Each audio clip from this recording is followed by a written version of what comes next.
हर anniversary में हम लोग सबसे हॉन्टेड जगहों पे घूमने जाते हैं और यह चर्च सबसे ज़्यादा हॉन्टेड जगह है।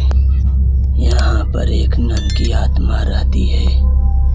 हम लोग जब पहली बार गए, अब हम लोग वहाँ पे दोबारा नहीं जाना चाहते। आइए हमारे साथ क्या हुआ मैं आपको बताता हूँ। इससे पहले हम समझेंगे कि यह चर्च कैसे हॉन्टेड हुआ। इस चर्च की कहानी शुरू होती है आज से 100 वर्ष पहले। उस समय यह कहानी फैली थी।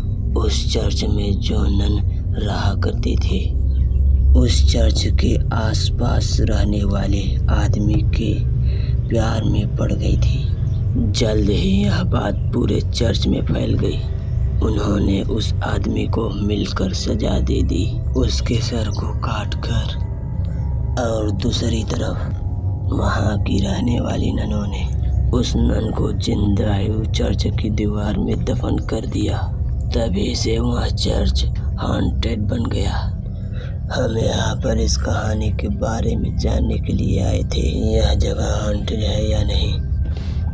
हमारी यात्रा बहुत ही लंबी थी। हम लगभग 4 घंटों से ट्रैवल कर रहे थे।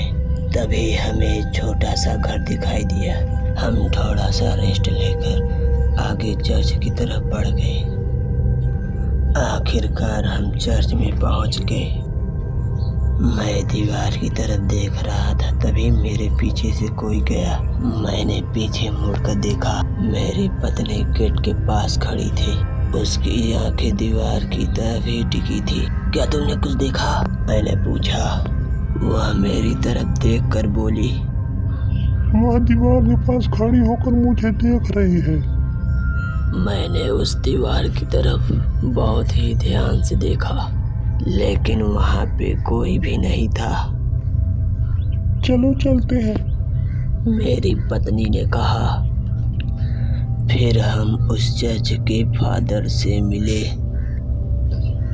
वह अपने हाथों में कैंडल्स लिए थे।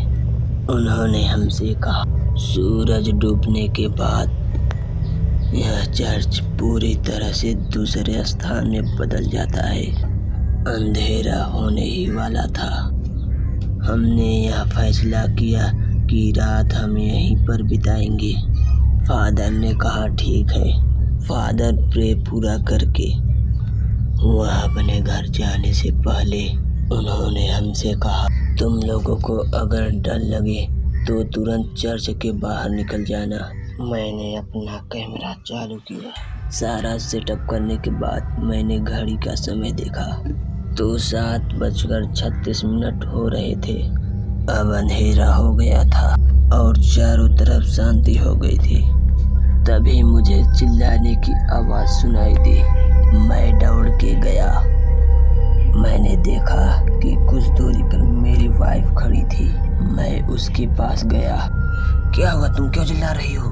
वहाँ देखो। मैंने बहुत ही ध्यान से देखा। वहाँ पर तो कुछ नहीं था, लेकिन बहुत अंधेरा था और एक स्ट्रीट लाइट थी जो कि बहुत ही धीमी चल रही थी। मैंने अपनी पत्नी से कहा, वहाँ पर तो कुछ नहीं है, तुमने क्या देखा? वहाँ देखो, तुम्हें कुछ नहीं दिख रहा? मैंने फिर से मुड़कर देखा और इस बार मेरी आंखें फटी की फटी रह गईं। वह एकदम एक आदमी की तरह दिख रहा था जो कि काला कपड़ा पहने हुए था। उसका चेहरा एकदम दिखाई नहीं दे रहा था और वह एक स्टैचू की तरह खड़ा था। हमने सोचा कि कोई आदमी हमें डराने की कोशिश कर रहा है। मैंने उसे डांटते हुए कहा, हे, तुम क्या कर रहे हो? हमें डराने की कोशिश मत करो। मैं उसकी तरफ गुस्से से बढ़ने लगा, लेकिन मेरी पत्नी ने मुझसे कहा, नहीं जॉन, वो आदमी नहीं है। उसके कहते ही मैं वहीं पर रुक गया। वह अजीब सा दिखने वाला आदमी रेंगते हुए आया। उसने अपने सर पर से कपड़ा हटाया। हमने जो देखा वह हमने कभी एक्सपेक्ट नहीं किया था। हमने देखा कि उस आदमी का सर कटा हुआ था। उसका लाल खून साफ दिखाई दे रहा था। हम पागल कुत्तों की तरह चर्च के अंदर भागने लगे। अब हमें अपनी डिसीजन पर पछतावा हो रहा था।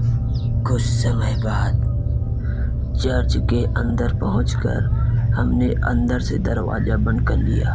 तभी मेरी पत्नी ने कहा, ओह माय गॉड, हम लोग फिर से फंस गए। व्हाट, क्या कह रही हो? हम कैसे फंस गए? याद करो फादर ने क्या कहा था, हमें कुछ अजीब लगे तो चर्च के बाहर भाग जाए। तुरंत मैं दरवाजा खोलने लगा। मैंने पूरी ताकत लगा दी, लेकिन दरवाजा जाम हो चुका था। तभी हमें सब कुछ डरावना सा लगने लगा। जल्द ही चर्च में ठंड काफी बढ़ने लगी और मैंने जो कैमरे रखे थे वे अपने आप ही फोटो क्लिक करने लगे। तभी चर्च की घंटी 3 बार बजी।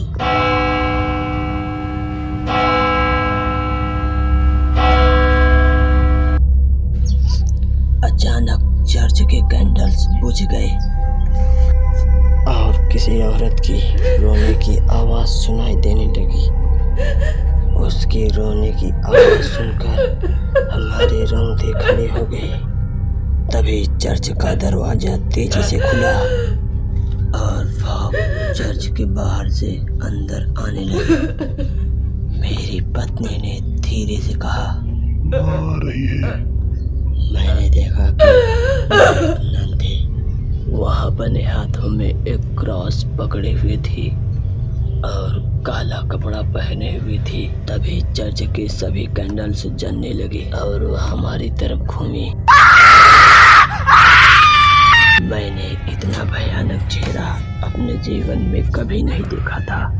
उसकी डार्क आंखें, उसके मुंह से खून टपक रहा था। उसकी हंसी ही लोगों का जान निकालने के लिए काफी थी।